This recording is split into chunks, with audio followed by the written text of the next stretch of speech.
নিন আজকে দেবাশিস কাকুর হাত দিয়ে একটু টেডি পায়রা দেখাচ্ছে। টেডি হতো ऐसा টোটাল ইম্পোর্টেড ব্লাড লাইনের পায়রা। তা হঠাৎ আপনার কাছে ছিল নর্মাল গিরিবাজ পায়রা, হঠাৎ টেডি পায়রা হাতে নিয়েছেন, ব্যাপারটা কি একটু ব্যাপারটা খোলাসা করে দিন।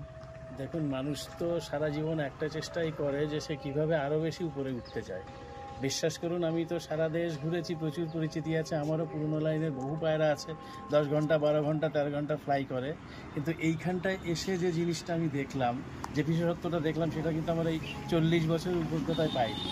সেটা হচ্ছে যে পায়রার বয়স হয়ে গেছে 4 বছর 5 বছর, পায়রার ডিমে রয়েছে এই পায়রাগুলো, সেই পায়রা ডিম থেকে তুলে নিয়ে ছুঁড়ে মারছে, সেই পায়রা মেঘের মধ্যে ঢুকে যাচ্ছে, প্রচুর পরিমাণে রেজাল্ট করছে। এই বিশেষত্বটা পেয়ে কিন্তু আমি এটাই ফিদা হয়েছি। সেই হিসাবে এই ব্যক্তির বাড়ি, যেই ব্যক্তির বাড়িতে ভিডিও করতে আসা এবং সেটা দেখে এখান থেকে আমিও পায়রা কালেকশন করি। যাক। এটাও সেই ধরনের একটা ব্ল্যাডেরই পায়রা। মানে টেডি পায়রা এতদিন আমরা জানতাম, বা আমিও অনেক ভিডিও করেছি, তারা কিন্তু 4 দেওয়ালের মাঝখানে থাকতো। আর এই সমস্ত পায়রা, টেডি পায়রা আমাদের নর্মাল গিরিবাজ পায়রার মতন বাইরে ছেড়ে রাখে, কিন্তু নর্মাল গিরিবাজ পায়রার মতন উড়ানটা হয় না, তার থেকেও তুখর উড়ান।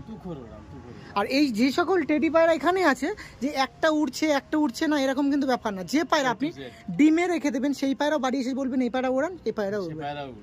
বাচ্চা খাওয়াচ্ছে, দূরে ছুঁড়ে মারবেন, সে পায়রা উড়বে। ঠিক আছে, ফুল ভিডিও দেখা হবে।